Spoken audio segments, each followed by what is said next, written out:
Most people assume truck drivers check into a motel at the end of a long day. A bed, a shower, a hot meal, then back on the road in the morning.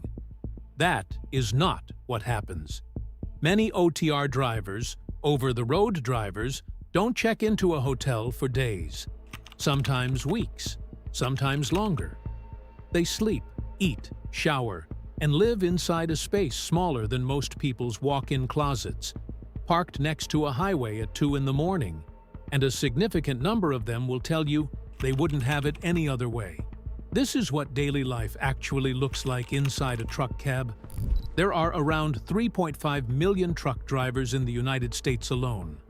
A large portion of them are OTR drivers, the ones running long hauls across state lines, sometimes coast to coast, covering 3,000 to 5,000 miles before a single run is done. They don't come home after each trip. They stay out for weeks at a time. The math makes the decision for them. A basic truck stop motel room runs between $80 and $120 a night. Multiply that by 20 nights a month, and you're looking at up to $2,400 every single month just on hotels. Nearly $30,000 a year just to sleep. For a driver spending 200 nights a year on the road, living in the truck isn't just convenient. It's the only thing that makes financial sense. But here's what the numbers don't capture. The average OTR driver spends more nights inside their truck than in their own bedroom. Their cab is where they decompress after 10 hours behind the wheel, where they call home to say goodnight to their kids, where they wake up and do it all over again. It isn't a vehicle with a bed in it. It's home. And like any home, it starts with sleep. Falling asleep in a truck stop parking lot is nothing like falling asleep in a quiet bedroom. Picture this. You've just driven 10 hours straight. Your back is stiff, your eyes are done, and all you want is to close them. But outside your window, 50 other trucks are running their engines. Humming, rattling, vibrating at a frequency that makes it almost impossible to relax. Noise is the #1 complaint among new drivers. Not the loneliness, not the food, the sound of diesel engines that never fully goes away. Modern sleeper cabs handle this better than most people expect. The walls are thick, the windows are double-layered, and almost every driver runs blackout curtains that seal the bunk off completely. Once those curtains close, the outside world mostly disappears. Temperature is the other problem. In winter, an unpowered cab loses heat fast, dangerously fast. This is where the APU comes in. An auxiliary power unit is a small independent generator that runs separately from the main engine, keeping the heat on and the bunk at a livable temperature without burning through a full tank of diesel overnight. For drivers in extreme cold, it isn't a luxury. It's what keeps the night from becoming an emergency. And yet, despite all of it, the noise, the temperature management, the parking lots, studies consistently show that many OTR drivers sleep better in their cab than they do at home. The routine is identical every night. The space is familiar. There are no interruptions, just the curtains, the low hum of the APU, and 10 mandatory hours of rest before the next run. Because in the US, hours of service regulations require a minimum of 10 hours off duty before a driver can operate again. Rest isn't optional. It's federal law. But not every sleeping setup is the same. And the gap between the basic and the top end is wider than most people imagine. Most people picture a truck sleeper as a narrow box behind the driver's seat. A thin mattress, barely enough room to turn over. For a lot of trucks, that's roughly accurate. But then there's the other end of the spectrum. Custom sleeper builders like Array Legacy, Bolt Custom Trucks, and ICT Sleepers construct cabs that are genuinely embarrassing to compare to the average studio apartment. Full-size queen mattresses with proper bedding, built-in cabinetry, hardwood floors, LED lighting, flat-screen TVs mounted to the wall, climate systems with individual zone controls. Some include an onboard shower with a glass door and real water pressure. A few feature a full kitchen, a lounge area, and a private bathroom inside the truck. Entry-level custom builds start around $150,000. Mid-range sits between $200,000 and $300,000.